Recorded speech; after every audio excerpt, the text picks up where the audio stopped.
सफाई का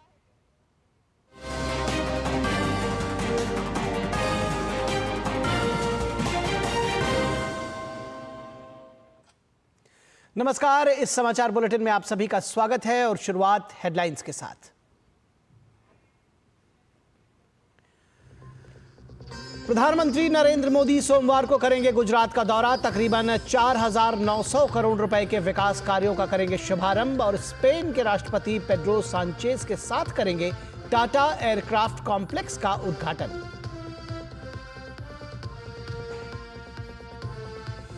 गृहमंत्री अमित शाह का पश्चिम बंगाल दौरा।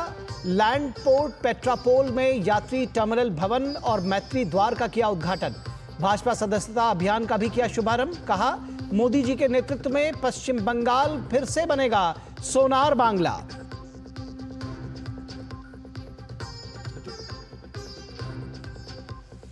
शिवसेना ने महाराष्ट्र के लिए दूसरी सूची में 20 उम्मीदवारों की घोषणा की। आदित्य ठाकरे के खिलाफ वर्ली से चुनाव लड़ेंगे मिलिंद देवड़ा।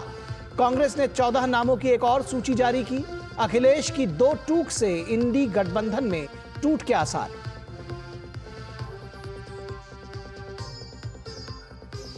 कर्नाटक और तेलंगाना में सैकड़ों एकड़ जमीन वक्फ बोर्ड को सौंपने की तैयारी। किसानों में भारी रोष। केरल में भी 600 ईसाई परिवारों की जमीन वक्फ द्वारा हड़पने के खिलाफ चर्चों ने किया विरोध प्रदर्शन। भाजपा ने राज्य सरकारों पर साधा निशाना। कहा, तुष्टीकरण की राजनीति के चलते वक्फ बोर्ड को सौंपी जा रही हैं जमीनें।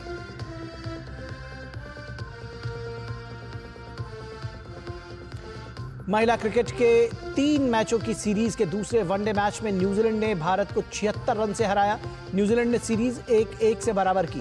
न्यूजीलैंड के कप्तान सोफी डिवाइन ने सबसे ज्यादा 79 रन बनाए।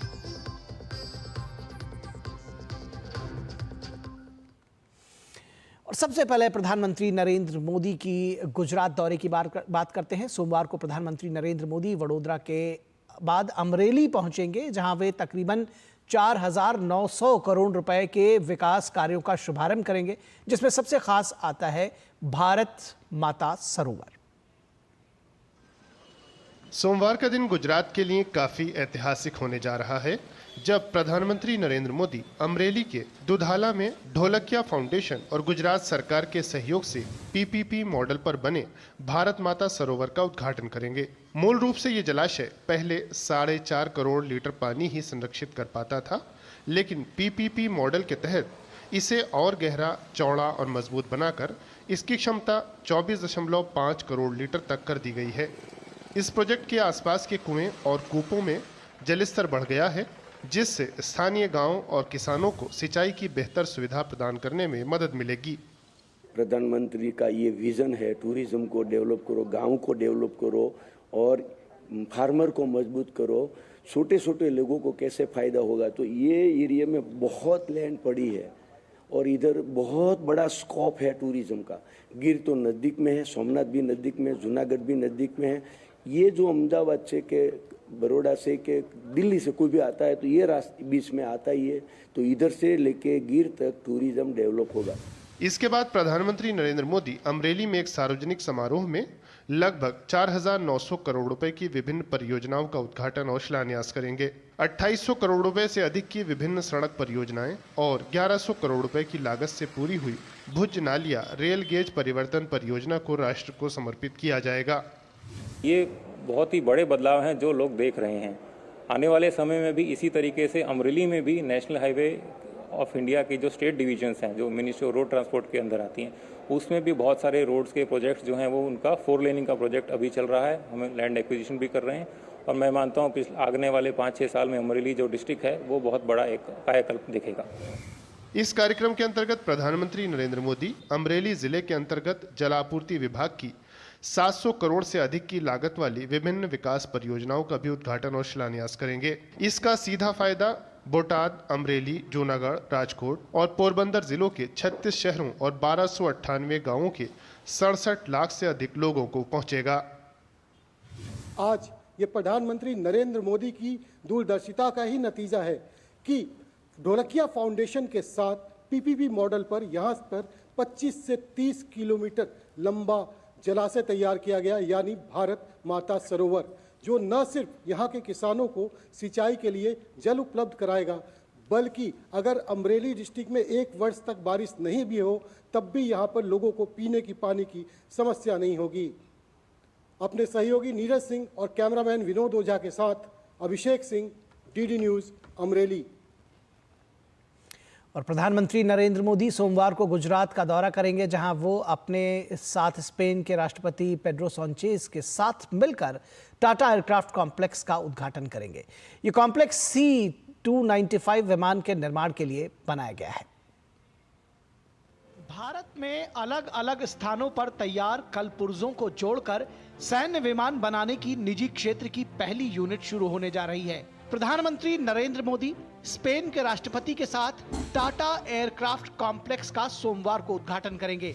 टाटा एडवांस सिस्टम लिमिटेड द्वारा कॉम्प्लेक्स C-295 विमान का निर्माण किया जाएगा। C-295 परियोजना के तहत 56 विमानों का निर्माण किया जाएगा, जिसमें से 16 विमान एयरबस के जरिए सीधे स्पेन से प्रदान किए जाएंगे, जबकि शेष 40 विमानों का निर्माण भारत में किया जाएगा।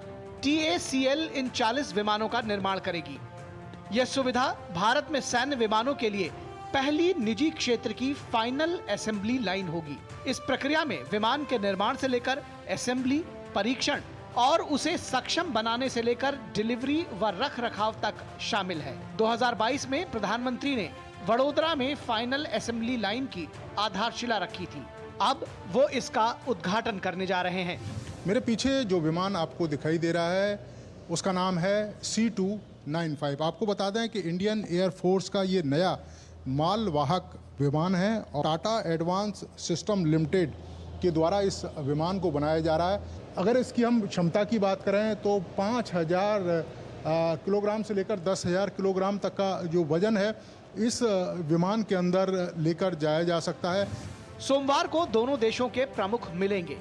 स्पेन के राष्ट्रपति के लिए बड़ौदा को विशेष तौर पर सजाया गया है। बड़ौदा एयरपोर्ट से लेकर टाटा एयरक्राफ्ट कॉम्प्लेक्स तक एक रोड शो का आयोजन होगा, जिसमें बड़ी संख्या में गुजरात वासी प्रधानमंत्री नरेंद्र मोदी और स्पेन के राष्ट्रपति पेड्रो सांचेज का स्वागत करेंगे। दोनों ही देशों के जो प्रमुख हैं उनका स्वागत करने के लिए बड़ी संख्या में बड़ौदा के जो निवासी हैं वो यहाँ पर सड़कों पर पहुँचेंगे और उसके लिए लगातार जो तैयारियां हैं वो भी चल रही हैं। आपको बता दें कि भारत के विकास की जो गाथा है वो इस रोड शो में आपको दिखाई देगी।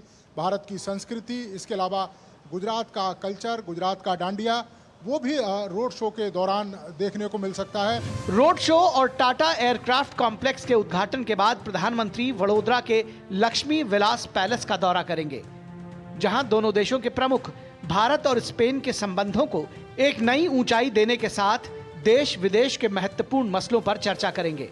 वडोदरा से नीरज सिंह की रिपोर्ट, डीडी न्यूज। केंद्रीय गृह मंत्री अमित शाह ने पश्चिम बंगाल के पेट्रापोल में एक यात्री टर्मिनल भवन और एक मैत्री द्वार का उद्घाटन किया।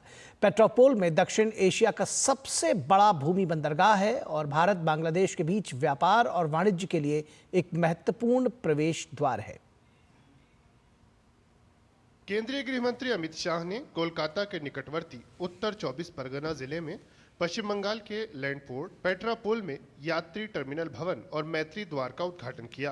पेट्रापोल में दक्षिण एशिया का सबसे बड़ा भूमि बंदरगाह है और भारत बांग्लादेश के बीच व्यापार और वाणिज्य के लिए एक महत्वपूर्ण प्रवेश द्वार है। पेट्रापोल बेनापोल व्यापार और यात्री आवागमन दोनों के मामले में भारत बांग्लादेश के लिए सबसे महत्वपूर्ण भूमि सीमा क्रॉसिंग में से एक है।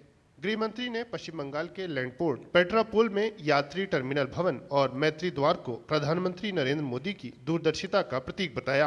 पेट्रापोल लैंडपोर्ट दक्षिण एशिया का सबसे बड़ा पोर्ट है और ये सबसे व्यस्त पोर्ट भी है और भारत और बांग्लादेश के बीच जो व्यापार होता है भूमि मार्ग से, इसका 70% व्यापार अकेला ये लैंड पोर्ट अथॉरिटी का पेट्रापोल करता है।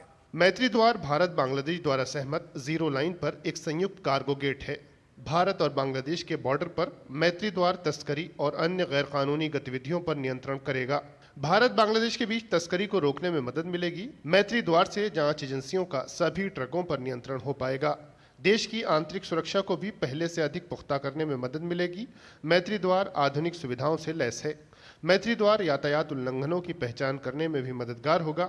दोनों देशों के बीच होने वाले ट्रकों की आवाजाही पर सटीक नजर रखी जा सकेगी। अनधिकृत वाहनों के प्रवेश को रोकने में आसानी होगी। गेट पर बैरियर से वाहनों के प्रवाह को नियंत्रित किया जा सकेगा। केंद्रीय गृह मंत्री अमित शाह ने कहा कि पीएम मोदी ने आंतरिक सुरक्षा के साथ साथ सीमाओं की सुरक्षा को मजबूत बनाया है। उन्होंने कहा कि पिछले 10 वर्षों में लैंड पोर्ट्स अथॉरिटी ने प्रगति की है। लैंड पोर्ट अथॉरिटी, इसका कंसेप्ट ही मोदी जी ने बदला। पहले इसको एक व्यापार का साधन मानते थे, अब समृद्धि और शांति का एक द्वार बनकर रहा है।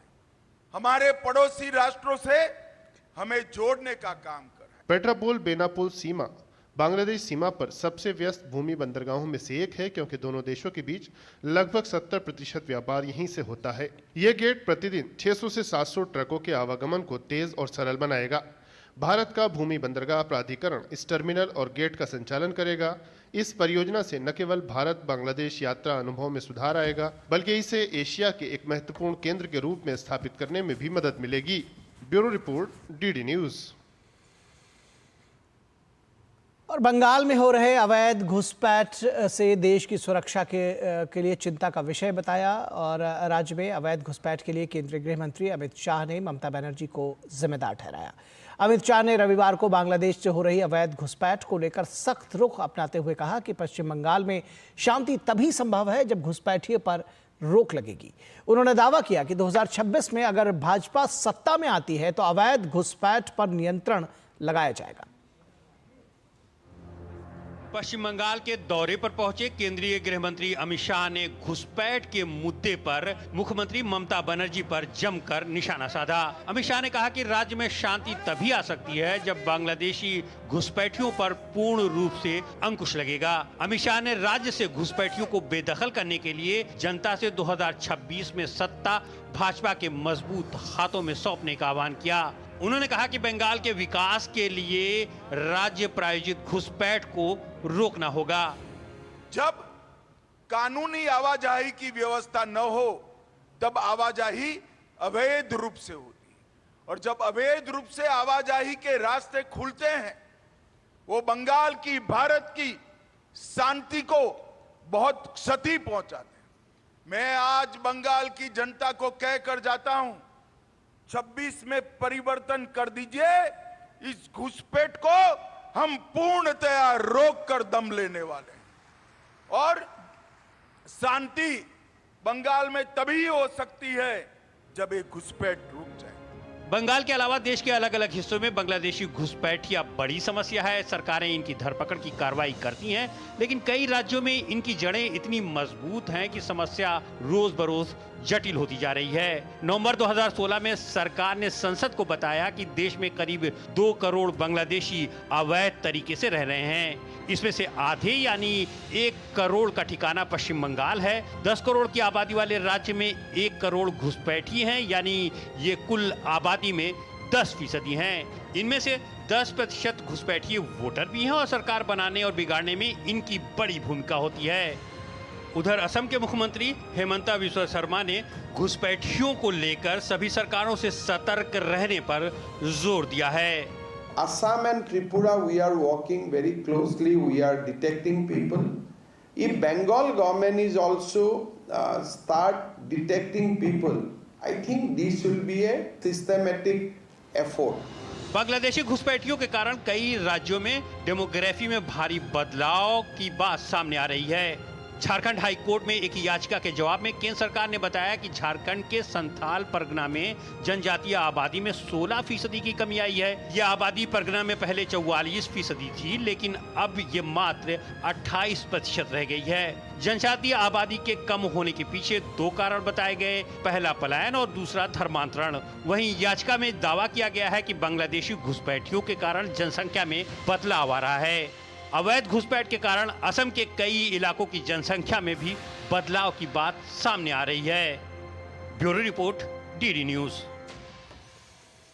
और केंद्रीय गृह मंत्री अमित शाह ने पश्चिम बंगाल में भारतीय जनता पार्टी के सदस्यता अभियान की शुरुआत की। देश भर में भाजपा अपना सदस्यता अभियान चला रही है। अमित शाह ने पश्चिम बंगाल में भाजपा के 1 करोड़ सदस्य बनाने का आह्वान किया है। केंद्रीय गृह मंत्री अमित शाह ने रविवार को पश्चिम बंगाल में भारतीय जनता पार्टी की सदस्यता अभियान की शुरुआत की। भाजपा इन दिनों देश भर में सदस्यता अभियान चला रही है। इस मौके पर केंद्रीय गृह मंत्री अमित शाह ने कहा कि बंगाल से ममता के आतंक को मुक्त करना है। अमित शाह ने कहा कि पश्चिम बंगाल में भ्रष्टाचार रोकने के लिए भाजपा की सरकार जरूरी है।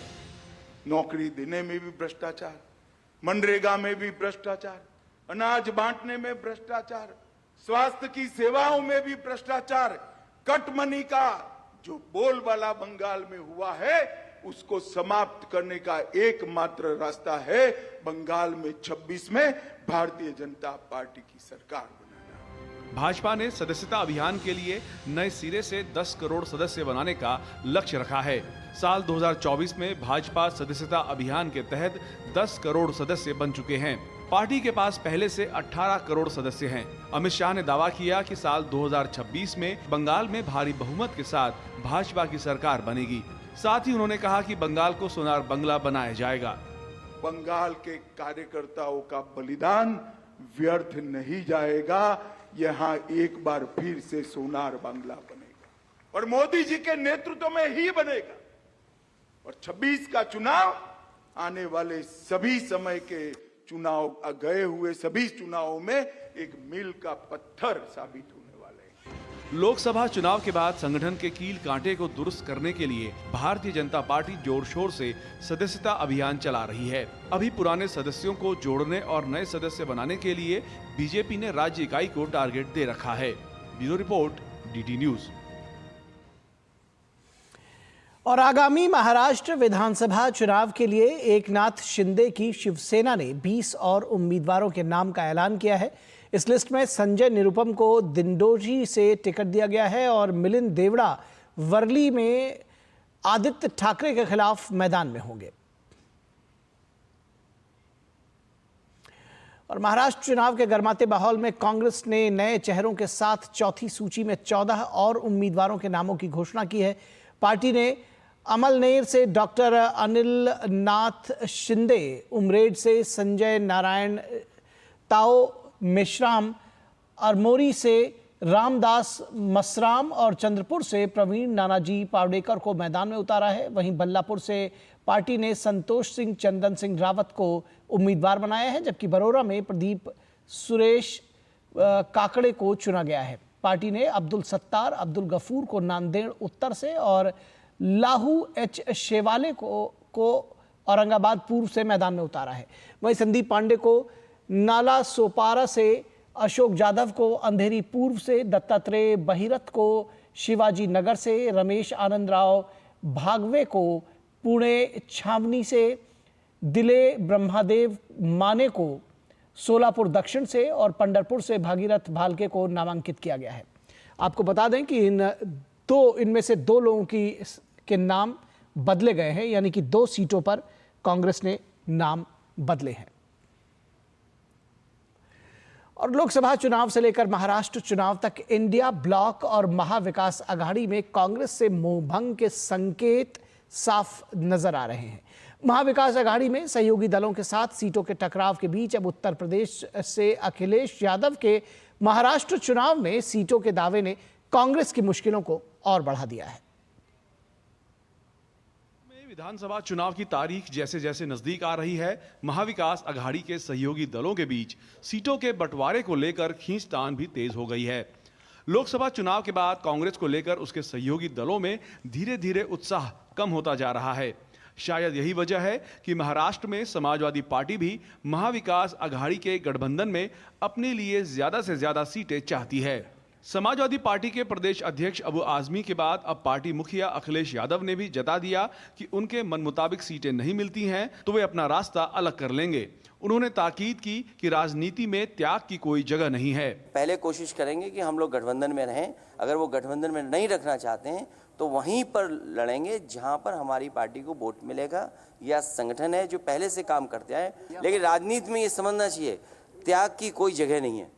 दरअसल सपा नेता अबू आजमी ने महाविकास अघाड़ी से महाराष्ट्र में 5 सीटों की मांग की थी, लेकिन 26 अक्टूबर को अबू आजमी की डिमांड वाली 5 में से 3 सीटों पर शिवसेना उद्धव गुट और कांग्रेस ने अपने उम्मीदवारों का ऐलान कर अपनी मंशा साफ कर दी। इस पर तिलमिलाए अबू आजमी ने साफ किया कि अगर 5 सीटें नहीं मिली तो वह पूरी 25 सीटों पर चुनाव लड़ेंगे। वहीं कांग्रेस अब मामले को शांत करने में जुटी हुई है। Secular parties together, but every party cannot be given so much of seats. So Samajwadi Party is also a part of the alliance. We will try to give them the seats which they deserve. Congress के लिए बीते दिनों में राजनीतिक माहौल कुछ उत्साहित करने वाला नहीं रहा है। लोकसभा चुनाव के नतीजों के बाद कांग्रेस के हौसले जरूर बुलंदी पर थे, लेकिन हरियाणा में मिली करारी शिकस्त के बाद कांग्रेस के सहयोगी दलों को उस पर हावी होने का मौका मिल गया है। मुंबई से शिशिर शेलार के साथ दिल्ली से देवेंद्र रावत की रिपोर्ट, डीडी न्यूज।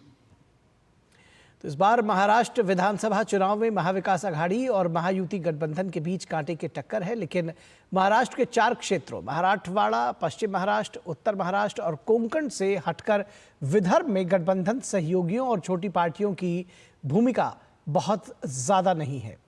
यहां की लड़ाई सीधे तौर पर कांग्रेस और बीजेपी के बीच ही रहने वाली है, जिसके लिए दोनों के बीच कशमकश शुरू हो चुकी है। महाराष्ट्र विधानसभा चुनाव से पहले सभी राजनीतिक दलों की नजर विदर्भ क्षेत्र पर है। इस इलाके में प्रदेश की कुल 288 विधानसभा सीटों में से 62 सीटें आती हैं। महाराष्ट्र के सियासी गलियारों में कहा जाता है कि जो विदर्भ जीतता है वही राज्य पर राज करता है, इसलिए कांग्रेस और बीजेपी दोनों ही दलों की नजर इस इलाके पर है। भाजपा को उम्मीद है कि 2 मेट्रो लाइन, फ्लाईओवर, 4 चरणीय यातायात व्यवस्था, समृद्धि मार्ग, इंटरनेशनल एयरपोर्ट और अमृत मिशन, लाडली बहन योजना जैसे कार्यों की बदौलत सभी सीटें जीतने में कामयाब हो जाएगी।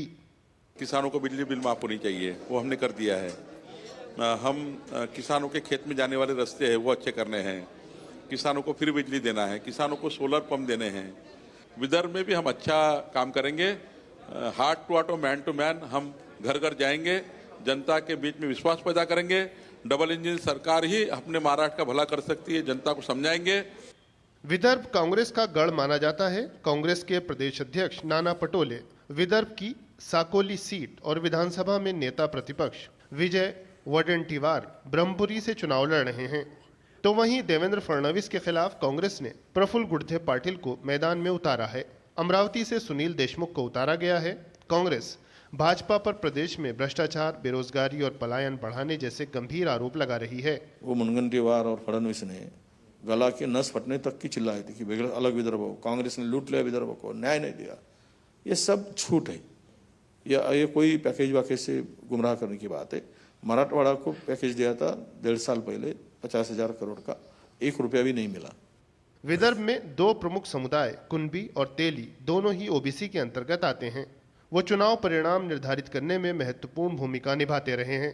कांग्रेस के नेतृत्व वाली एमवीए कुनबी, दलित, मुस्लिमों पर बढ़त हासिल करने के लिए आगे बढ़ रही है। वहीं भाजपा तेली, बंजारों के साथ साथ अन्य छोटे समूहों के बीच अपना आधार मजबूत कर रही है, जिससे क्षेत्र में ओबीसी बनाम ओबीसी की स्थिति बन गई है।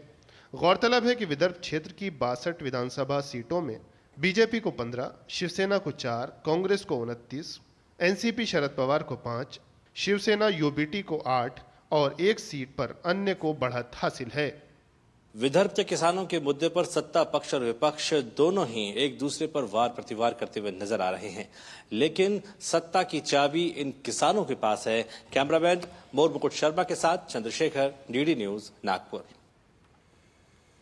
और महाराष्ट्र के पुणे जिले के कोथरूड विधानसभा क्षेत्र में भी चुनाव का असर दिखने लगा है। कोथरूड को पुणे का शिक्षा का केंद्र कहा जाता है। यहाँ केंद्र सरकार कई ऐसी योजनाएं हैं जो आधी आबादी के जीवन को समृद्ध बना रही है। यहाँ की महिलाओं से बातचीत कर योजनाओं का जायजा लिया डीडी न्यूज के संवाददाता धीरज कुमार ने। ये पुणे का कोथरूड विधानसभा क्षेत्र है। इस वक्त हमारे साथ बहुत सारी महिलाएं हैं जो कि यहाँ इकट्ठा हुई है और इनसे हम जानने की कोशिश करते हैं कि महिलाओं के यहाँ क्या क्या मुद्दे रहे हैं जो कि आपने बीते 5 सालों में देखा है। युति का सरकार है, उन्होंने महिलाओं के लिए सबसे ज़्यादा इफेक्टिव जो लाडली बहन है हमारी, वो योजना लाई है और सभी महिलाओं को इसका बहुत फ़ायदा हो गया है, क्योंकि इन्होंने, सरकार ने हमें 1500 रुपये दिए हैं हमारी लाडली बहनों के लिए। तो विधानसभा के इस चुनाव में 30% महिलाओं को आरक्षण दिया गया है और ज़्यादातर महिला क्या रहती हो, ससुराल से मैके, मैके से ससुराल जाती है, तो उनके ज़्यादा ज़रूरत रहती है बस की, तो बस में 50% अलाउ किया गया है सरकार ने। बहुत गारंटी के साथ कहती हूँ कि हमारा महाराष्ट्र महिलाओं के हर सर्वांगीण विकास के लिए हमेशा तात्पर्य है। ये महायुति सरकार, हर योजनाएं तो मिली हैं हमें, पर हम खुद भी क्रिएट कर रहे हैं। महिलाएं खुद का अपना उद्योग बना रही हैं, खुद आत्मनिर्भर बन रही हैं। बचत गट है, स्वयं सहायता समूह है, सेल्फ हेल्प ग्रुप, सबको लेकर के हम लोग आगे बढ़ रहे हैं। वुमेन्स एम्पावरमेंट ये जो आज आया है, मैं आपको सबसे बताती हूँ कि इतना योजना, इतने सारी योजनाएं हैं। उज्ज्वला गैस आया है, लाड़की बहन योजना आया है। हर महाराष्ट्र की महिला को एक शक्ति मिली है। जो महिला आज उनका ना खाता भी नहीं था, आज उनका खुद का एक आइडेंटिटी हो गया है। हमारे यहाँ मेट्रो हो चुकी है और इस बदलाव का एक सबसे महत्वपूर्ण योगदान जो रहा है, हमारी मेट्रो एक महिला भी चलाती है और ये सबसे ज़्यादा महत्वपूर्ण है। इन योजनाओं ने खासकर जो महिला हैं, उन महिलाओं की जो ज़रूरतें, उसकी ज़रूरतों को पूरा किया है, उनकी ज़िंदगी में बदलाव आया है। कैमरामैन सुमित धीमान के साथ धीरज कुमार, DD न्यूज़, पुणे। और उत्तराखंड के केदारनाथ विधानसभा सीट पर उपचुनाव में बीजेपी ने प्रत्याशी घोषित कर दिया है। बीजेपी ने केदारनाथ से आशा नौटियाल को टिकट दिया है। आशा नौटियाल बीजेपी महिला मोर्चा की अध्यक्ष है।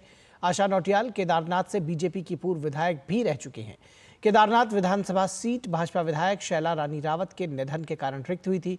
केदारनाथ विधानसभा सीट पर 20 नवंबर को मतदान होगा और मतों की गिनती 23 नवंबर को होगी। केंद्रीय गृह एवं सहकारिता मंत्री अमित शाह सोमवार को नई दिल्ली में राष्ट्रीय आपदा प्रबंधन प्राधिकरण के 20वें स्थापना दिवस समारोह में शामिल होंगे। केंद्र सरकार आपदा जोखिम को कम करने और आपदाओं का प्रभाव घटाने के लिए पीएम नरेंद्र मोदी के 10 सूत्रीय एजेंडे के तहत सक्रिय रूप से काम कर रही है। आपदाओं के दौरान किसी भी व्यक्ति की जान न जाए, इस लक्ष्य को लेकर मोदी सरकार द्वारा किए गए प्रयासों के चलते बीते वर्षों में हजारों लोगों की जान बचाई जा सकी है। इस वर्ष के स्थापना दिवस का मुख्य विषय व्यवहार परिवर्तन के लिए जागरूकता के माध्यम से आपदा जोखिम न्यूनीकरण के लिए समुदायों को सशक्त बनाना है।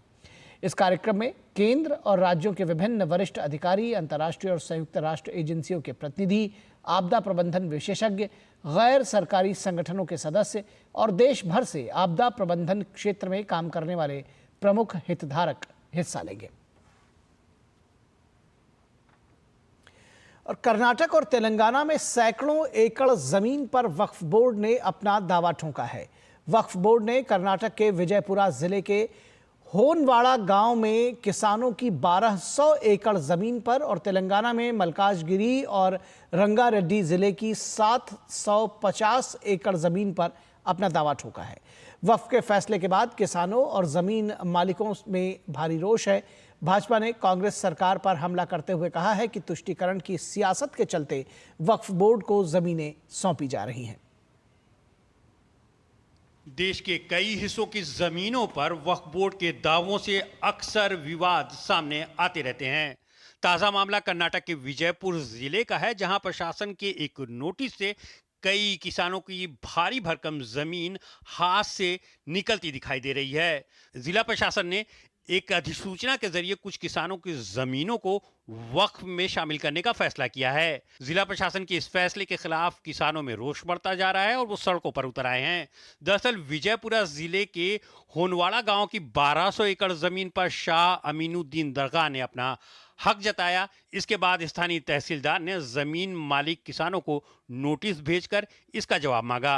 किसानों ने आरोप लगाया कि जमीनों के मालिकाना हक से जुड़े दस्तावेजों में पहले ही छेड़छाड़ कर दी गई है। किसान इसे अपनी पुश्तैनी जमीन होने का दावा कर रहे हैं।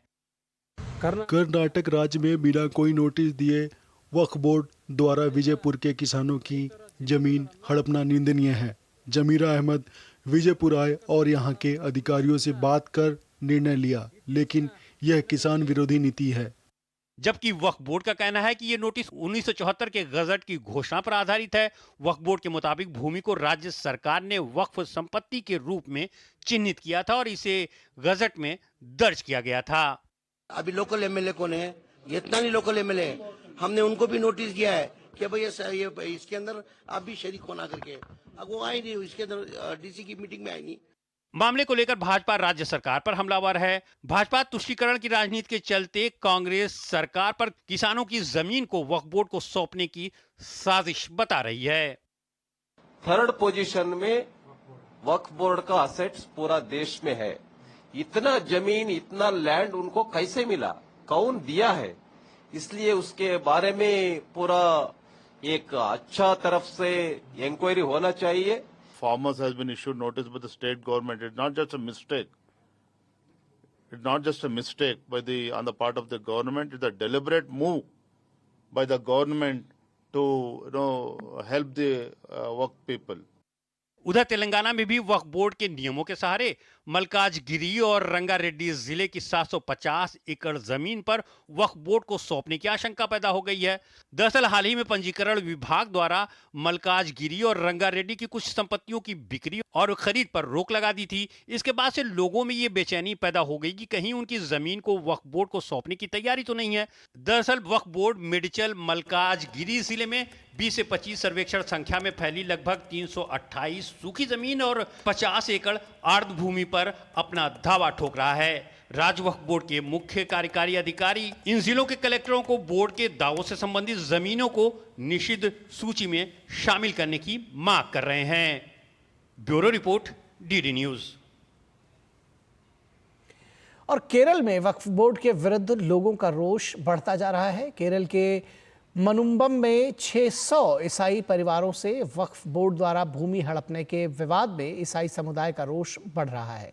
इस मामले में लगातार ईसाई समुदाय के चर्च द्वारा विरोध किया जा रहा है और अब चर्चेस को अलावा समुदाय का भी समर्थन मिल रहा है। और देश में आजकल आम जनता साइबर फ्रॉड का आसानी से शिकार हो रही है। यहाँ तक कि पढ़े लिखे लोग भी डिजिटल अरेस्ट या इसी तरह के अन्य साइबर अपराध के चंगुल में फंस जाते हैं। मन की बात कार्यक्रम में प्रधानमंत्री नरेंद्र मोदी ने डिजिटल सुरक्षा के 3 चरणों का जिक्र करते हुए इसे अपनाने की अपील की। इसके साथ ही साइबर अपराधों से बचने और लोगों में जागरूकता फैलाने के लिए #SafeDigitalIndia का प्रयोग करने को कहा। देश में संचार क्रांति और नई प्रौद्योगिकियों ने जहां जीवन को आसान करने का काम किया है, वहीं इससे नई चुनौतियां भी हमारे सामने आ रही हैं। साइबर अपराध के नए नए रूप सामने आ रहे हैं। आजकल लोग डिजिटल अरेस्ट का आसानी से शिकार हो जा रहे हैं। हर वर्ग और हर उम्र के लोग डिजिटल अरेस्ट का शिकार हो रहे हैं। इस तरह के अपराध करने वाले लोग आपसे जुड़ी कई जानकारी रखते हैं। प्रधानमंत्री नरेंद्र मोदी ने मन की बात कार्यक्रम में लोगों से इस तरह के अपराध से बचने के लिए डिजिटल सुरक्षा के 3 चरणों का जिक्र किया। पहले चरण में मैंने कहा रुको, दूसरे चरण में मैंने कहा सोचो, और तीसरा चरण कहता हूं एक्शन लो। राष्ट्रीय साइबर हेल्पलाइन 1930 डायल करें, cybercrime.gov.in पर रिपोर्ट करें, परिवार और पुलिस को सूचित करें, सबूत सुरक्षित रखें। रुको, बाद में सोचो और फिर एक्शन लो। ये 3 चरण आपकी डिजिटल सुरक्षा का रक्षक बनेंगे। प्रधानमंत्री मोदी ने कहा कि इस तरह के साइबर अपराधों से बचने के लिए केंद्र और राज्य सरकारें मिलकर काम कर रही हैं। डिजिटल अरेस्ट के नाम पर जो फरेब चल रहा है, उससे निपटने के लिए तमाम जांच एजेंसियां राज्य सरकारों के साथ मिलकर काम कर रही है। इन एजेंसियों में तालमेल बनाने के लिए नेशनल साइबर कोऑर्डिनेशन सेंटर की स्थापना की गई है। डिजिटल अरेस्ट के नाम पर हो रहे स्कैम से बचने के लिए बहुत जरूरी है हर किसी की जागरूकता। आप जागरूकता के लिए #SafeDigitalIndia का प्रयोग कर सकते हैं। प्रधानमंत्री मोदी ने स्कूल और कॉलेज के प्रबंधन से छात्रों को इस मुहिम में जोड़ने को कहा। साथ ही सोशल मीडिया के जरिए इससे संबंधित जानकारी साझा करते हुए जनता को जागरूक करने की अपील की। उन्होंने समाज के सभी तबकों से साइबर फ्रॉड से बचने की मुहिम में जुटने की अपील की। Bureau report, D news. और देश एनिमेशन की दुनिया में काफ़ी तेज़ी से कदम आगे बढ़ा रहा है। प्रधानमंत्री नरेंद्र मोदी ने मन की बात में आने वाले समय में युवाओं से भारत को ग्लोबल एनिमेशन पावर हाउस बनाने की अपील की। इसके साथ ही प्रधानमंत्री ने आत्मनिर्भरता का जिक्र करते हुए देश को नवाचार के क्षेत्र में ग्लोबल पावर हाउस बनाने का भी आग्रह किया। देश हर क्षेत्र में आत्मनिर्भर बनने की दिशा में काफी तेजी से कदम बढ़ा रहा है। आत्मनिर्भर भारत के नए नारे के साथ नया भारत हर एक चुनौतियों का काफी मजबूती के साथ सामना कर रहा है। अब देश का नागरिक हर एक चुनौती को अवसर के रूप में देख रहा है और नवाचार कर नए मुकाम हासिल कर रहा है। एनिमेशन का क्षेत्र भी एक ऐसा ही क्षेत्र है जहां नई तकनीक के जरिए देश काफी तेज गति से आगे बढ़ रहा है। प्रधानमंत्री नरेंद्र मोदी ने मन की बात कार्यक्रम की 115वीं कड़ी में भारत को ग्लोबल एनिमेशन पावर हाउस बनाने की अपील की। आज हमारे युवा ओरिजिनल इंडियन कंटेंट, जिसमें हमारी संस्कृति की झलक होती है, वो तैयार कर रहे हैं। इन्हें दुनिया भर में देखा जा रहा है। एनिमेशन सेक्टर आज एक ऐसी इंडस्ट्री का रूप ले चुका है कि जो दूसरी इंडस्ट्रीज को ताकत दे रहा है। जैसे इन दिनों VR टूरिज्म बहुत फेमस हो रहा है। इसलिए मैं भारत के युवाओं से कहूँगा, अपनी क्रिएटिविटी को विस्तार दें। क्या पता दुनिया का अगला सुपरहिट एनिमेशन आपके कंप्यूटर से निकले। इसी 28 अक्टूबर को यानी कल वर्ल्ड एनिमेशन डे भी मनाया जाएगा। आइए हम भारत को ग्लोबल एनिमेशन पावर हाउस बनाने का संकल्प लें। पीएम ने कहा कि आत्मनिर्भरता हमारी केवल नीति ही नहीं है, ये हमारे जज्बे को दिखाता है। आत्मनिर्भर हो रहा भारत हर सेक्टर में कमाल कर रहा है। आप सोचिए, एक जमाने में मोबाइल फोन इंपोर्ट करने वाला भारत आज दुनिया का दूसरा सबसे बड़ा मैन्युफैक्चरर बन गया है। कभी दुनिया में सबसे ज्यादा डिफेंस इक्विपमेंट खरीदने वाला भारत आज 85 देशों को एक्सपोर्ट भी कर रहा है। स्पेस टेक्नोलॉजी में भारत आज चंद्रमा के साउथ पोल पर पहुंचने वाला पहला देश बना है। और एक बात तो मुझे सबसे ज्यादा अच्छी लगती है, वो ये है कि आत्मनिर्भरता का ये अभियान अब सिर्फ सरकारी अभियान नहीं है। अब आत्मनिर्भर भारत अभियान एक जन अभियान बन रहा है। हर क्षेत्र में उपलब्धियां हासिल कर रहे हैं। देश में आज हर गली मोहल्ले से नवाचार की नई तस्वीरें सामने आ रही हैं। प्रधानमंत्री मोदी ने इनोवेशन के क्षेत्र में आत्मनिर्भरता की ओर बढ़ रहे भारत के कदम को लेकर युवाओं से सोशल मीडिया पर #आत्मनिर्भर इनोवेशन के साथ अपने पोस्ट साझा करने को कहा। साथ ही देशवासियों से आत्मनिर्भर भारत को एक उत्सव के रूप में मनाने की अपील की। ब्यूरो रिपोर्ट, डीडी न्यूज़। 8वां प्रवासी भारतीय दिवस ओडिशा के भुवनेश्वर में आयोजित किया जाएगा। ओडिशा दौरे पर पहुंचे लोकसभा अध्यक्ष ओम बिरला ने प्रवासी दिवस को लेकर यहां चर्चा की। उन्होंने कहा कि दुनिया भर में ओडिशा मूल के लोग प्रवासी भारतीय दिवस में भाग लेंगे। ओडिशा में निवेश करके वे ओडिशा के विकास में बड़ी भूमिका निभाएंगे। उड़ीसा की ये धरती भगवान जगन्नाथ की धरती, जो आध्यात्मिक धर्म, कला, संस्कृति की धरती है। ये सौभाग्य है कि उड़ीसा प्रदेश को प्रवासी भारतीय सम्मेलन आयोजन होगा और दुनिया में रहने वाले उड़ीसा मूल के लोग यहाँ पर आएंगे और उनका उस देश में भी आर्थिक सामाजिक बदलाव में बहुत बड़ा योगदान है। वो आने वाले समय के अंदर उड़ीसा के अंदर भी निवेश कर यहाँ के सामाजिक आर्थिक बदलाव में सहयोग करेंगे। और ओडिशा के मुख्यमंत्री मोहन चरण मांझी ने राज्य के चक्रवात दाना से प्रभावित क्षेत्रों का हवाई सर्वेक्षण किया। इस दौरान राजस्व एवं आपदा प्रबंधन मंत्री सुरेश पुजारी और मुख्य सचिव मनोज आहूजा भी मौजूद रहे। मुख्यमंत्री ने अधिकारियों को चक्रवात से हुए नुकसान का आकलन करने के निर्देश दिए। इसके साथ ही चक्रवात दाना से प्रभावित लोगों तक सहायता त्वरित पहुंचाने के निर्देश भी दिए। उत्तर प्रदेश के मुख्यमंत्री योगी आदित्यनाथ ने वाराणसी में भगवान हनुमान की 51 फीट ऊंची प्रतिमा का अनावरण किया। भगवान हनुमान की इस प्रतिमा को वाराणसी के हरहुआ इलाके में जय हनुमान श्रीपीठ ट्रस्ट ने बनाया है। और भारत और चीन के बीच लद्दाख में वास्तविक नियंत्रण रेखा यानी LAC पर समझौते की खबर लगातार सुर्खियों में बनी हुई है। इस समझौते के तहत अप्रैल 2020 में सीमा पर दोनों देशों के बीच विवाद शुरू होने से पहले जैसी व्यवस्था बहाल की जाएगी। विदेश मंत्री एस जयशंकर ने मुंबई में एक संवाददाता सम्मेलन में कहा कि हम देपसांग और डेमचोक जैसे क्षेत्रों में 31 अक्टूबर 2020 से पहले वाली गश्त व्यवस्था पर लौटने की उम्मीद करते हैं। 21 अक्टूबर को जो सहमति जो बनी थी, देपसांग और डेमचोक जो लद्दाख में सबसे नॉर्थ में है, वहाँ जो पेट्रोलिंग पे जो पहले जो बाधाएं लगी थी, अब उस पे सहमति बनी है और उस जगह में 2020 की जो पेट्रोलिंग जो थी पहले, हमारी अपेक्षा है कि उसी पेट्रोलिंग की स्थिति में हम लोग वापस जाएंगे। हमारी सेनाएं जो हैं एक दूसरे के बहुत नज़दीक आ गई थी और इसमें इसका खतरा होता है। इसके अलावा ये अगला स्तर जो है वो डी एस्केलेशन का है।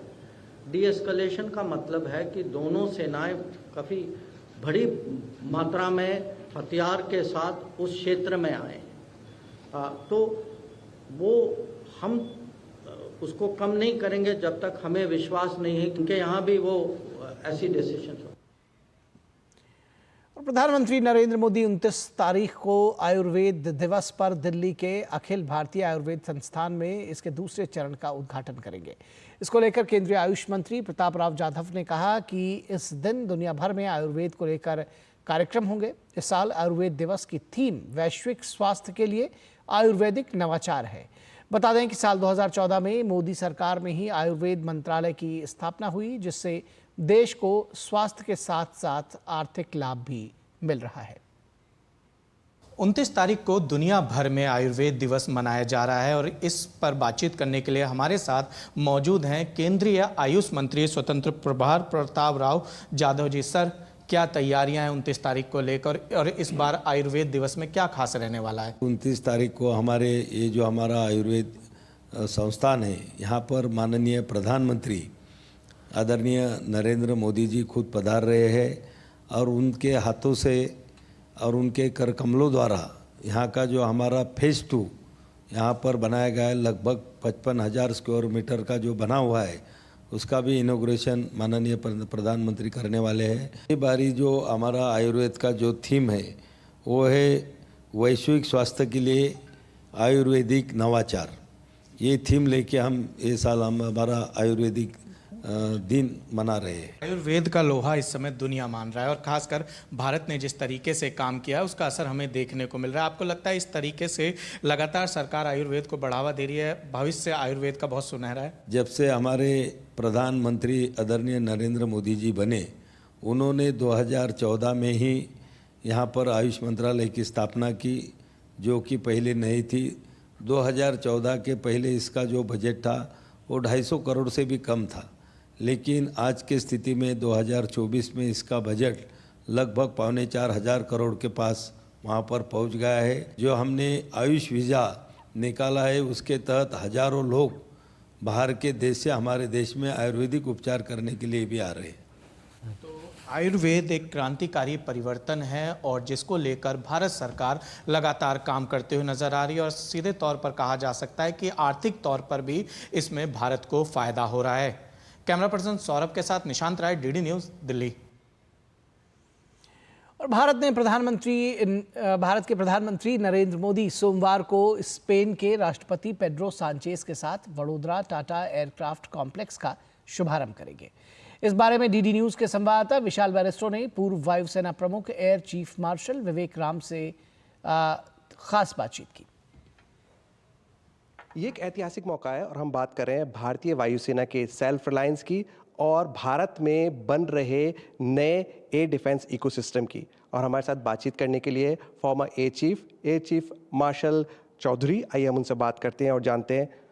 एयर चीफ मार्शल चौधरी, कितना बड़ा मूवमेंट है ये, C-295 एक नया अध्याय लिखने जा रहा है?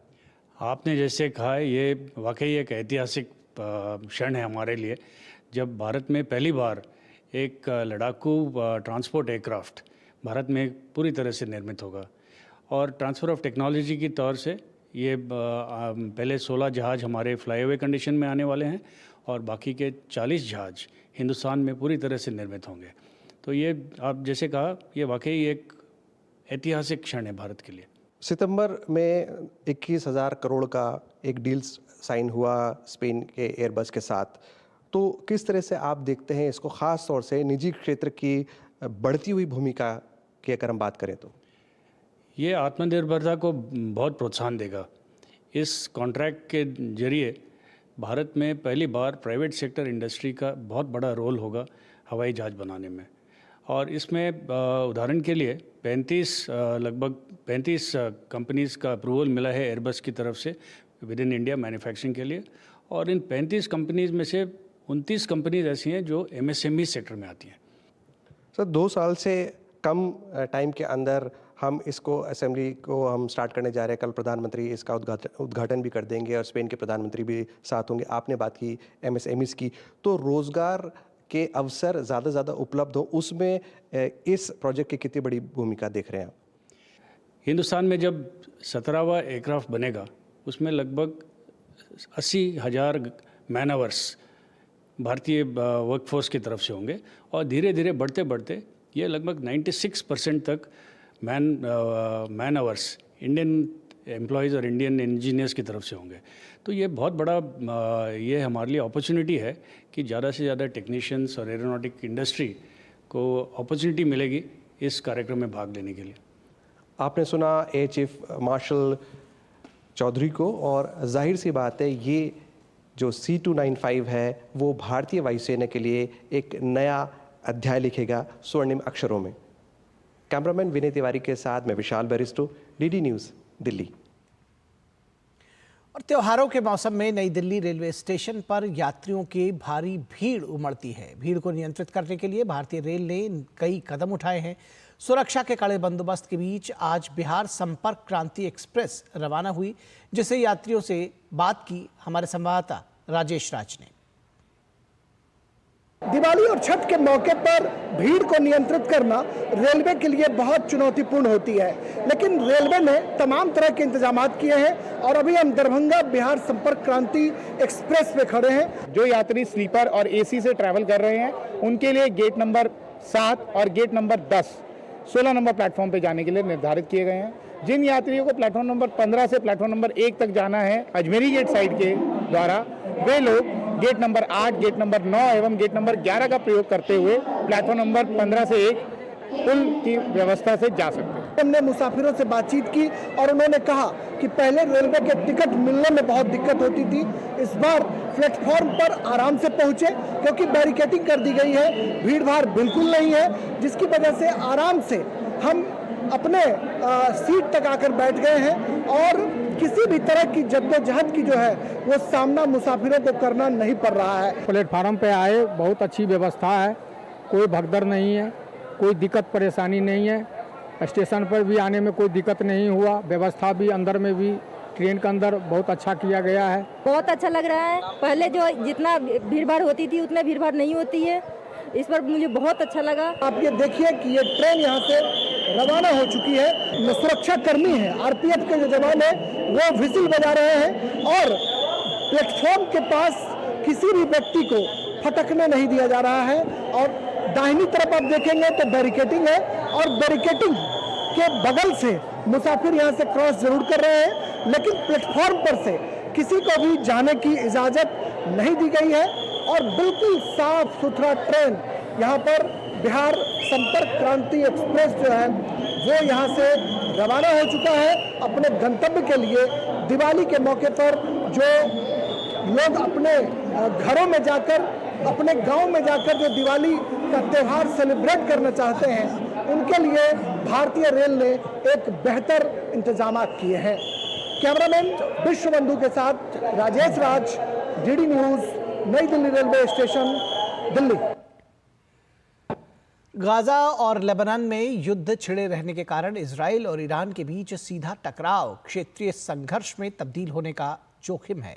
इस बीच ईरान के सरकारी मीडिया ने जानकारी दी कि ईरान के राष्ट्रपति मसूद पेज़ेश्कियान ने रविवार को कहा कि ईरान युद्ध नहीं चाहता, लेकिन इजराइल के हालिया हमले का उचित जवाब देगा। गौरतलब है कि शनिवार को इजरायली लड़ाकू विमानों ने ईरान की राजधानी तेहरान और पश्चिमी प्रांतों इलाम और खुजिस्तान में कई जगहों पर बमबारी की थी।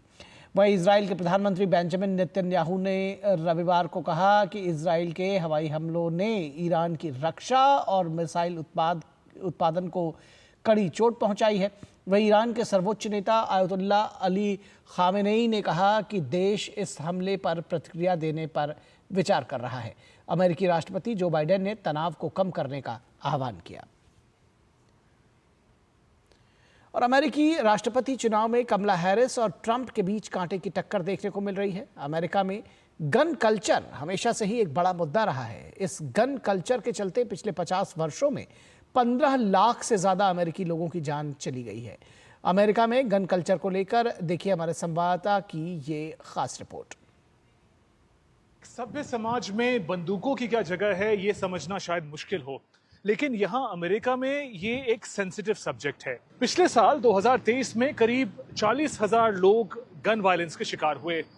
इस साल करीब 14,000 लोग मारे गए हैं। हम फ्लोरिडा में हैं, एक प्रसिद्ध गन शॉप के पास। हम समझना चाहते हैं कि बंदूकों और अमेरिकी समाज के बीच क्या संबंध है। What is the significance of guns in American society? Well, the firearms culture is something that is very important to us. It is something that is written into our Constitution, where every American has his right to defend himself. How old do I have to be able to purchase a gun? What does the rule say? And So in the federal government, you have to be 21 and over in order to purchase a handgun. And in most of the states, you also have to be 18 to purchase a long gun. And Mani, finally, people who have a position against guns, they relate the violence that is taking place in the American society, instances of shootings in school with the availability of guns. What is your perspective on it? My feeling is, even if you could ban firearms tomorrow, bad people will still get their hands on it. If you really want to cause harm, you can take a knife and stab, 30 people before cops show up. You can take a vehicle, run people over. You can make explosives. Evil will always be there. Donald Trump ने अपने आप को gun rights के defender की तरह position किया है। वहीं कमला हैरिस ने बीड़ा उठाया है गन वायलेंस को कम करने का। हालांकि कमला हैरिस और उनके vice presidential candidate Tim Walz दोनों ही गन ओनर है। कैमरा पर्सन जयशंकर के साथ शुभेंदु घोष, डीडी न्यूज, फ्लोरिडा। तो आपने वो गन्स की दुकानें देखी, ऐसा लगता था जैसे वो असली गन्स ना हो बल्कि खिलौने हो, कि वो खिलौने नहीं बल्कि असली गन्स हैं। और अमेरिका का यही कल्चर है, गन कल्चर, जिसकी हमने आपको खबर दिखाई। तो समाचार के इस अंक में बस इतना ही। हमारी पूरी टीम को दीजिए इजाजत। नमस्कार।